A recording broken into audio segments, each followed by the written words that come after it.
What if I told you that the voice in your head that constantly judges and criticizes you is actually trying to protect you?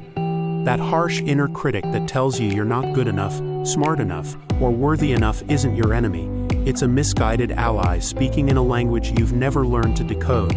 Today, we're going to crack the secret code of your inner critic and transform that destructive voice into your most powerful advocate.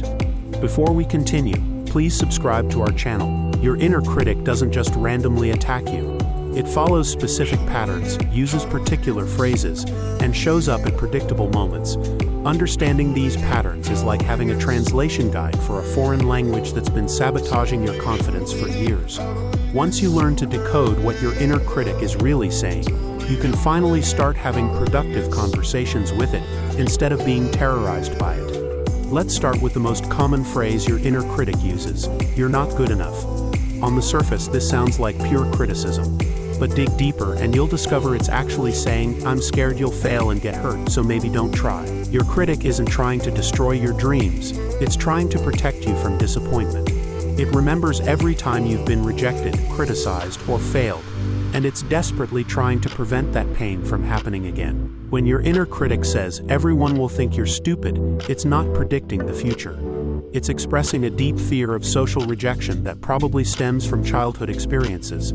Maybe you were laughed at in school, criticized by a parent, or felt excluded from a group. Your critic is essentially saying, "Remember what happened before? Let's avoid that at all costs." It's operating from outdated information, using childhood survival strategies that no longer serve you. Here's where it gets interesting. Your inner critic actually has different voices for different situations. There's the perfectionist voice that says nothing you do is ever quite right. There's the comparison voice that constantly measures you against others. There's the catastrophizing voice that predicts disaster in every scenario. Each voice represents a different protective strategy your mind developed to keep you safe. The perfectionist voice developed because at some point, you learned that making mistakes led to criticism or rejection. So now it demands flawless performance, believing that perfection equals safety. The comparison voice emerged when you realized that standing out or being different could make you a target. It keeps you focused on blending in and not rocking the boat. The catastrophizing voice learned that bad things can happen unexpectedly, so it constantly scans for potential threats and dangers. Now that you understand what your inner critic is really trying to do, you can start reframing its messages. Instead of fighting against these voices, you can acknowledge their intention while updating their methods.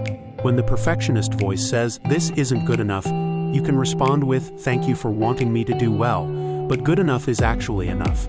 I'm learning and growing, and mistakes are part of that process."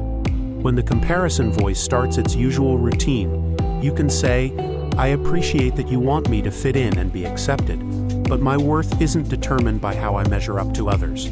I can be valued for my unique qualities and contributions." When the catastrophizing voice spirals into worst-case scenarios, you can respond with, "I understand you're trying to keep me safe, but most of these fears are unlikely to happen, and even if they did, I have the skills to handle them." This reframing process isn't about silencing your inner critic. That's actually impossible and counterproductive. Instead, it's about changing the relationship from adversarial to collaborative. You're essentially training your inner critic to be a supportive coach rather than a harsh judge. This takes practice, patience, and consistency, but the results are transformative. One powerful technique is to give your inner critic a name and personality. Maybe it's an overprotective parent figure or an anxious friend who means well but worries too much. By personifying your critic, you create distance between yourself and these thoughts, making them easier to evaluate objectively. You can even have conversations with this character, thanking them for their concern while setting boundaries about how they communicate with you. Another effective strategy is to ask your inner critic specific questions. When it makes a harsh judgment, ask, "What are you trying to protect me from?" Or, "What do you need me to know right now?" Often you'll discover that beneath the criticism is valuable information about your values, boundaries, or areas where you need more support or preparation. The goal isn't to eliminate your inner critic, but to upgrade its communication style. Instead of harsh criticism, you want constructive feedback. Instead of paralyzing fear, you want reasonable caution. Instead of crushing self-doubt, you want honest self-assessment. Your inner critic can become your inner coach, helping you navigate challenges with wisdom rather than fear. Remember, this voice developed over years or decades, so changing it won't happen overnight. Be patient with the process and celebrate small victories.